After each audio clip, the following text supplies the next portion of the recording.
While making art for Artomat might seem pretty straightforward, tiny works of art on tiny blocks of wood, there are a few things I've learned along the way that will help you save time, avoid frustration, and get to the fun part sooner, creating art. Hi, I'm Cynthia. Welcome to my channel.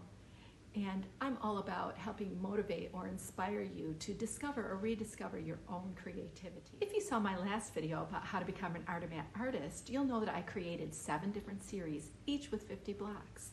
If you missed that video, you can catch it right up here. In today's video, I want to share with you the process that I've used, what worked, what didn't, and what I'll do differently next time. So if you're thinking about creating an Artomat series, then this video is for you. You've already made your prototype, have been approved, and you've ordered your first set of blocks. When they arrive, be sure to open the box carefully and keep it. You'll be using the same box to send your finished artwork back. The first thing I do is ease the edges of the blocks with a fine sandpaper and prime them. I've tried both spray painting and brushed on gesso. Both work, but spray paint usually needs multiple coats for coverage, especially on the edges, and also requires either good ventilation or working outdoors. Overspray is another issue with spray paint.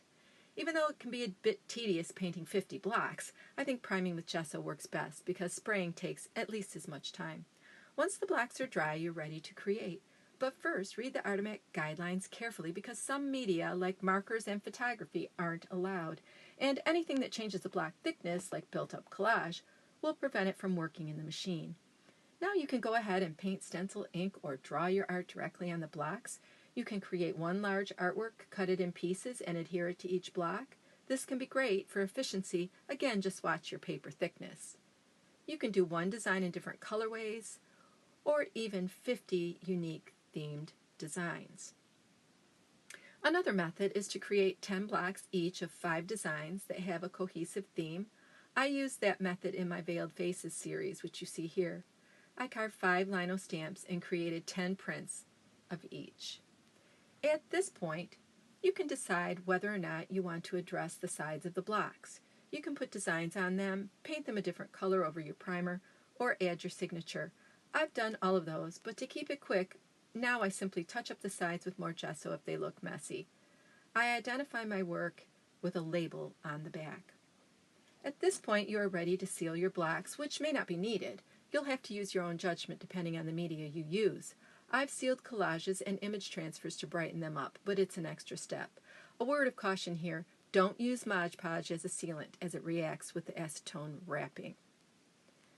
Okay, now we are adding a label to the back of each block that includes the title of your series, a short line about the piece, and contact and social media info. I use Avery labels and print off enough sheets to get 50. It's easy. Now it's time to photograph your beautiful work. Be sure to do this before adding the cellophane, since it's shiny and hard to photograph well once it's on. Now wrap each block tightly in the strip of cellophane that Artomat provides, and secure it with tape or a sticker on the back. Now we're to creating the 2-inch square placards that identify your work for the Artomat machines. I use a photograph of one or more of the blocks and include the series title and my name. I created a Photoshop template for 12 cards. One gets attached to the contract, the others go in the box. I always include extras so that Artomat can put my work in multiple machines. Print and complete the contract. You can get it from the Artomat website, attach a placard to it, pack up your box, and ship it back. Then order more blocks and do it all over again.